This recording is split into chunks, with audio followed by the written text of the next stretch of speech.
Hello 9th and 10th class, कैसे हैं आप सब लोग। आई होप सो कि आप अपनी प्रिपरेशन अच्छे से कर रहे होंगे।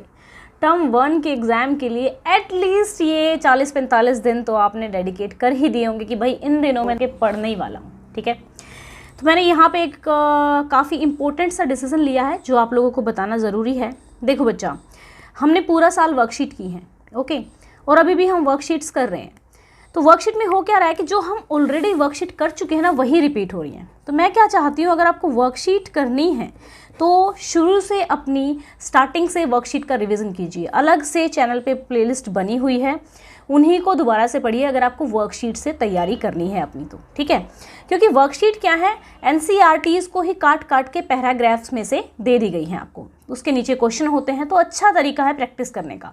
बार बार उन्हीं वर्कशीट को अपलोड करने का मुझे नहीं लगता कि अब कोई फ़ायदा है, क्योंकि अब मैं चाहती हूँ कि आप लोगों की एक अच्छे तरीके से तैयारी हो। तो अब से मैंने सोचा है कि या तो एमसीक्यू की वीडियो मैं बनाऊँगी जो आपकी टर्म 1 के प्रैक्टिस के लिए होंगी, या फिर मैं एनसीईआरटी के जो चैप्टर हैं वो फुल आपको मैं कराऊंगी आने वाले लगभग नवंबर फुल और दिसंबर में।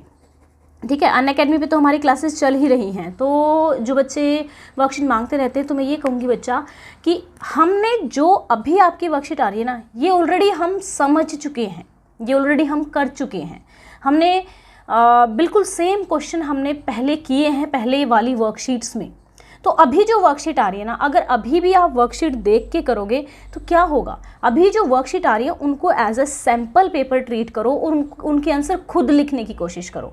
ठीक है, और अगर खुद नहीं लिख पा रहे हो तो जाओ जिस चैप्टर से वो वर्कशीट है, ठीक है, उस चैप्टर का एक बार रीडिंग दे दो, उसके बाद आंसर लिखने की कोशिश करो या फिर एमसीक्यू फाइंड करने की कोशिश करो। अदरवाइज वर्कशीट आप सिर्फ रिटर्न कर रहे हो या फिर नोट डाउन करके टीचर को भेज रहे हो, उसका कोई फ़ायदा नहीं। ठीक है, ये मैंने भी ये डिसीजन इसीलिए लिया है कि ताकि आपका टाइम वेस्ट ना हो, आप वर्कशीट करने में टाइम वेस्ट ना करें। ठीक है, वर्कशीट में ट्रस्ट मी वही चीज़ें आ रही हैं जो हम ऑलरेडी पिछले मंथ्स में मतलब कवर कर चुके हैं, वो मैं एमसीक्यू के फॉर्मेट में कवर कराऊंगी। बट फिलहाल मेरा ये मोटिव है, जो वर्कशीट आती है एटलीस्ट अभी जब आपके एग्ज़ाम चल रहे हैं, तो कम से कम उसको एज ए रिविज़न फॉर्म में लेके उसको खुद करने की कोशिश करो। ठीक है, और वो खुद नहीं हो रही है तो हेल्प के लिए जाओ। और हेल्प कहाँ से लेनी है, हेल्प भी आपको एनसीईआरटी से लेनी है। इससे आपकी रीड करने की कैपेसिटी भी बढ़ेगी, स्पीड भी बढ़ेगी और क्वेश्चन भी गलत नहीं होंगे। आई होप सो ये चीज़ आप लोगों को अच्छी लगी होगी। तो देखो, एसएसटी की तो मैं नहीं डाल रही हूँ, मैथ का शायद आप लोगों की वर्कशीट कंटिन्यू रहेंगी, क्योंकि मैथ में क्वेश्चन रहते हैं, कई बार आपसे सॉल्व नहीं होते हैं, तो उन क्वेश्चंस को सॉल्व कर सकते हो, आप सॉल्यूशन देख सकते हो। ठीक है, तो इसीलिए मैं आपको ये वीडियो सिर्फ इसीलिए था कि भाई आप लोगों को बता सकूं कि वर्कशीट अभी रेगुलरली क्यों नहीं आ रही है। क्योंकि मैं जब वर्कशीट करने बैठती हूँ ना यार, ये तो मैं करा चुकी हूँ, बार बार उसी चीज़ को रिपीट करने में फिर मुझे भी मतलब ऐसा लग रहा है कि शायद एक रिपीटेटिव कंटेंट जो है पूरा चैनल पर बनता जा रहा है। तो कुछ अच्छा सा क्रिएट करते हैं, कुछ चैप्टर्स, जैसे अभी मैं चैप्टर्स करा रही हूँ, जैसे मैंने सेल वाला चैप्टर कराया, काफ़ी सेटिस्फेक्शन मिला मुझे कराने के बाद कि हाँ बच्चों को कुछ समझ आया होगा। ये अगर बच्चे 5 महीने बाद भी वापस आकर एक क्विक रिवीजन अपने चैप्टर का करना चाहते हैं तो कर सकते हैं। लेकिन एक वर्कशीट जो होती है वो वन डे ही वर्क करती है, एक ही दिन, जिस दिन आपको वो वर्कशीट टीचर को भेजनी होती है।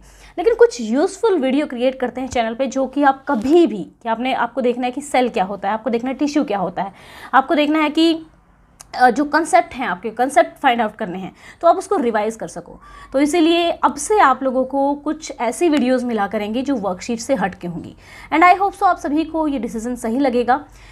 बाकी तो मैं सब कुछ आप लोगों को बता के करती हूँ, आप लोगों को इन्वॉल्व करके करती हूँ। अगर आपको ये सही लग रहा है तो कमेंट ज़रूर कर देना यार, मैं I am waiting for your comment. मतलब मैं आप लोगों के कमेंट का बहुत दिल से वेट करती हूँ। लाइक डिसलाइक का तो डोंट नो, लेकिन कमेंट ज़रूर मैं वेट करती हूँ। तो कमेंट करके मुझे बताना है क्या ये डिसीजन सही रहेगा।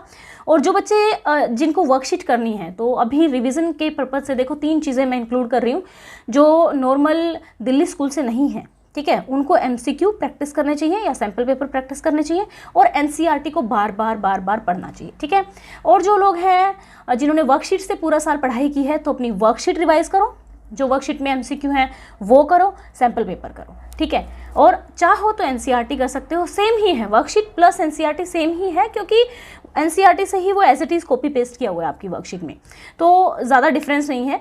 लेकिन अगर आप एनसीईआरटी पढ़ लोगे वर्कशीट की बजाय, तो हो सकता है कि अभी आपको लगे कि यार ये तो नया चीज़ है, ऐसा कुछ नहीं है, आपके एनसीईआरटी से ही सब कुछ दिया गया, मैं शुरू से ही ये चीज़ आपको बताती आ रही हूँ। ओके बच्चों, thank you, have a nice day, may God bless you, अच्छे से पढ़ते रहो, आगे बढ़ते रहो, bye, have a nice day.